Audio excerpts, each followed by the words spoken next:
Hello viewers, एक बार फिर आपका स्वागत है गवर्नमेंट पीजी कॉलेज नारनौल के ऑफिशियल यूट्यूब चैनल पे। और आज एक अवेयरनेस वीडियो है।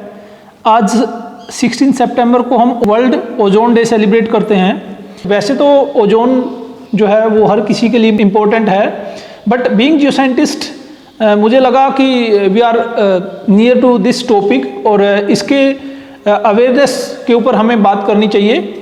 तो वर्ल्ड ओजोन डे पे हम ओजोन के बारे में डिस्कस करेंगे कि जो ओजोन है वो क्या है, ओजोन लेयर क्या है, ओजोन का डिप्लेशन कैसे स्टार्ट हुआ और जो वर्ल्ड ओजोन डे है वो कैसे अस्तित्व में आया, कैसे हमने इसको सेलिब्रेट करना स्टार्ट किया।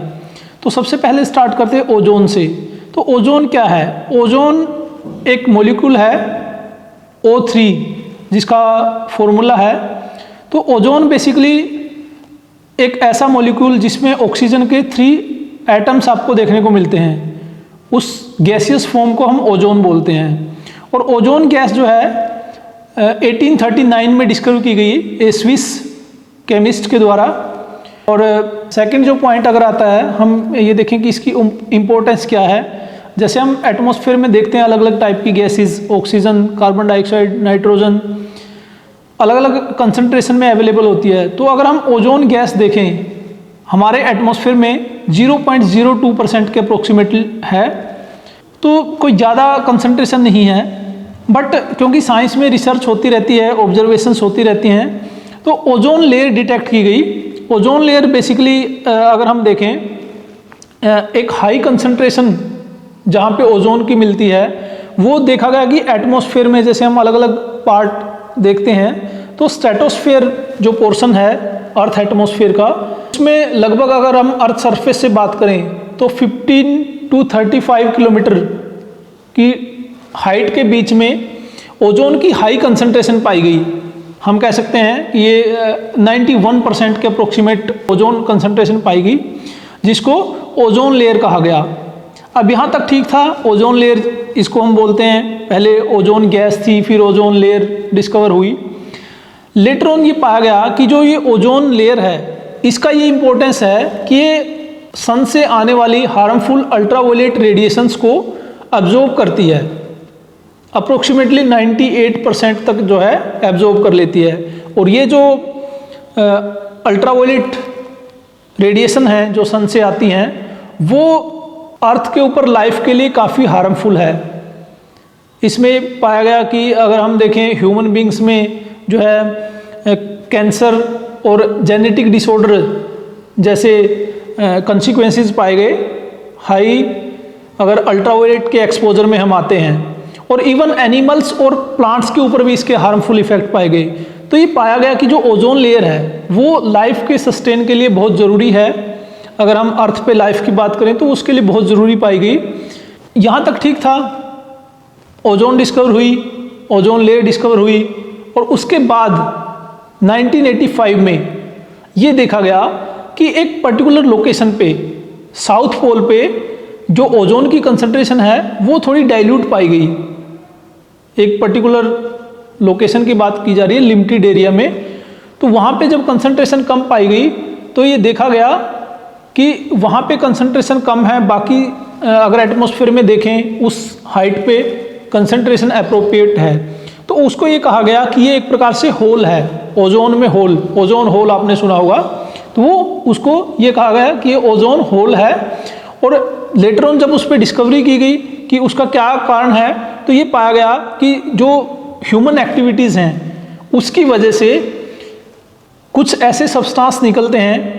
खास करके अगर मैं बात करूं साइंस की टर्म में, तो एक तो CFC जिसको हम बोलते हैं क्लोरोफ्लोरोकार्बन, और एक HCFC जिसको बोलते हैं हाइड्रोक्लोरोफ्लोरोकार्बन। ये जो सब्सटेंस है यूजुअली जैसे हम देखें तो रेफ्रिजरेटर्स में निकलते हैं, या जो हेयर स्प्रे है उनमें निकलते हैं, डिओडोरेंट जो है उनमें निकलते हैं। तो ये सारी ह्यूमन एक्टिविटी की वजह से ये जो सब्सटेंस निकलते हैं, ये O3 मॉलिक्यूल के साथ रिएक्ट करके उसको ब्रेक डाउन कर देते हैं और वो ओजोन की फॉर्म में नहीं रहता। तो उससे कंसिक्वेंसेस क्या हुए कि ओजोन है उसकी कंसंट्रेशन कम हो गई, कम होने डिटेक्ट हुई। बेसिकली जो साउथ पोल है, अंटार्कटिक जिसको हम बोलते हैं, तो वहाँ पे जब कंसंट्रेशन कम पाई गई, अब जब वो देखा गया कि यहाँ पे कंसंट्रेशन कम है, तो जो ह्यूमन बीइंग है वो वरी हुआ, चिंतित हुआ कि इससे तो फिर प्रॉब्लम हो जाएगी। फिर उन्होंने मीटिंग्स या कॉन्फ्रेंसेस करना स्टार्ट किया कि इसका क्या सॉल्यूशन हो सकता है। फिर 1985 में ये रिसर्च सामने आई कि जो इसकी कम कंसंट्रेशन है उसका जो रीज़न मैंने बताया कि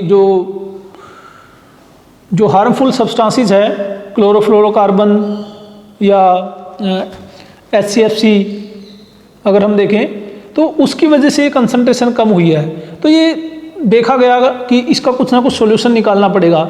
फिर 1987 में एक कॉन्फ्रेंस हुई जिसमें ये डिसाइड किया गया कि हमें इन सब्सटेंस को कम करना पड़ेगा जो कि ओजोन के डिप्लेशन के लिए रिस्पॉन्सिबल है। तो उस समझौते में अप्रोक्सीमेटली UN के अलावा 45 अदर कंट्रीज ने भी पार्टिसिपेट किया।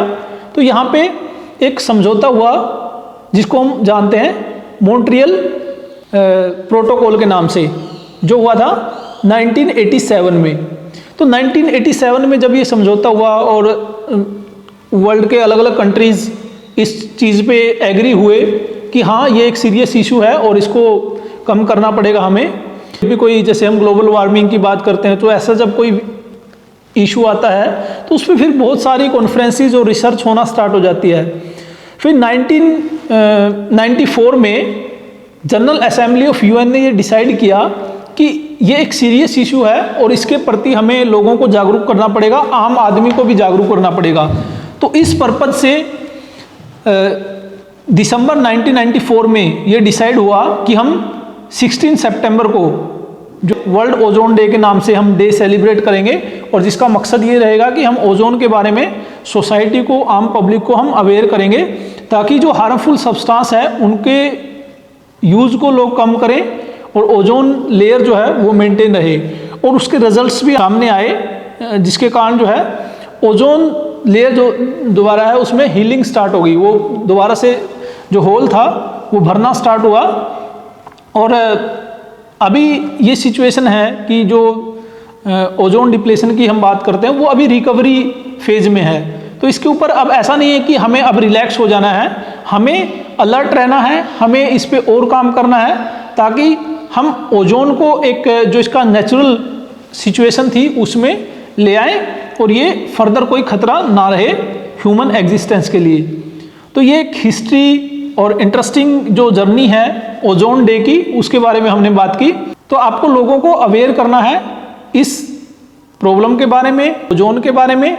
तो आप भी अलर्ट रहें, अपने आस पड़ोस में इसके प्रति जागरूक करें। तो यही मेरा एक संदेश था इस स्पेशल डे पे।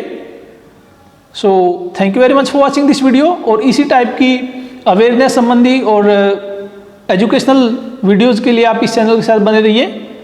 मिलते हैं किसी नई वीडियो में, तब तक के लिए जय हिंद।